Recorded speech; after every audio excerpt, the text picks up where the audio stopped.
हाल ही में अमेरिका ने ईरान की एयरलाइन महान एयर के वैश्विक सपोर्ट नेटवर्क पर बड़ा एक्शन लेते हुए भारत, चीन, रूस और ईरान की 6 संस्थाओं और व्यक्तियों पर नए यूएस सैंक्शंस लगा दिए हैं।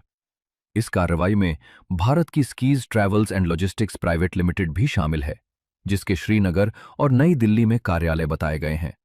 अमेरिकी वित्त मंत्रालय का आरोप है कि ये कंपनी साल 2020 से भारत में महान एयर की जनरल सेल्स एजेंट जीएसए के रूप में काम कर रही थी और टिकटिंग, कमर्शियल ऑपरेशन तथा कस्टमर सपोर्ट जैसी सेवाएं उपलब्ध करा रही थी।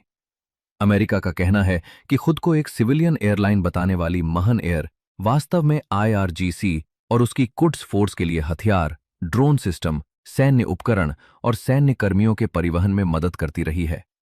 इसी आधार पर अमेरिका ने दावा किया है कि जो भी कंपनियां इस एयरलाइन को लॉजिस्टिक्स, मार्केटिंग, टिकटिंग, वित्तीय या कमर्शियल सेवाएं देती हैं, वे अप्रत्यक्ष रूप से उसी नेटवर्क को संचालित रखने में योगदान देती हैं। इसी वजह से स्कीज ट्रैवल्स के अलावा चीन की Shanghai wings international logistics, Shanghai elite international international travel और उसके प्रबंध निदेशक तांग शिन, रूस की एयर कार्गो प्रो लिमिटेड तथा ईरान की ददेनेगर स्टार्टअप स्टूडियो पर भी प्रतिबंध लगाए गए हैं।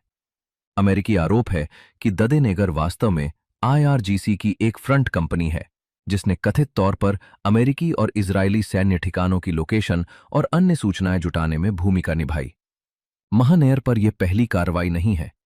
अमेरिका ने इसे पहली बार अक्टूबर 2011 में प्रतिबंधित किया था, जबकि अक्टूबर 2024 में यूरोपीय संघ ने भी इस एयरलाइन पर प्रतिबंध लगाए थे। ताज़ा कार्रवाई का उद्देश्य उन वैश्विक व्यावसायिक नेटवर्क को निशाना बनाना है जिनकी मदद से महान एयर पुराने प्रतिबंधों के बावजूद अंतर्राष्ट्रीय स्तर पर अपना संचालन जारी रख पा रही थी। इन प्रतिबंधों के बाद सूचीबद्ध संस्थाओं की अमेरिकी अधिकार क्षेत्र में मौजूद संपत्तियां फ्रीज हो जाएंगी।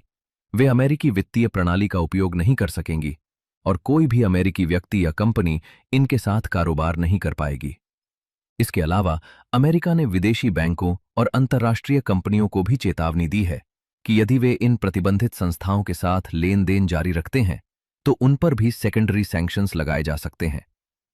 यह कदम ऐसे समय आया है जब वॉशिंगटन ईरान पर आर्थिक दबाव बढ़ाने की व्यापक रणनीति के तहत उसके सैन्य और लॉजिस्टिक नेटवर्क को वैश्विक स्तर पर कमजोर करने की कोशिश कर रहा है।